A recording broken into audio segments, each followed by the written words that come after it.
Be sure to read and follow the safety guidelines to protect your computer from potential damage and ensure your personal safety.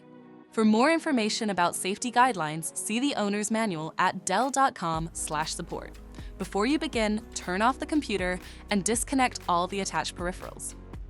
To remove the solid-state drive 2280, identify and remove the 6 screws on the base cover. Loosen the 2 screws at the back of the cover and pry the cover away from the recess points near the hinges. Find and unplug the battery cable. Identify the solid-state drive and remove the screw securing it. Unlatch the drive and lift it out of the system.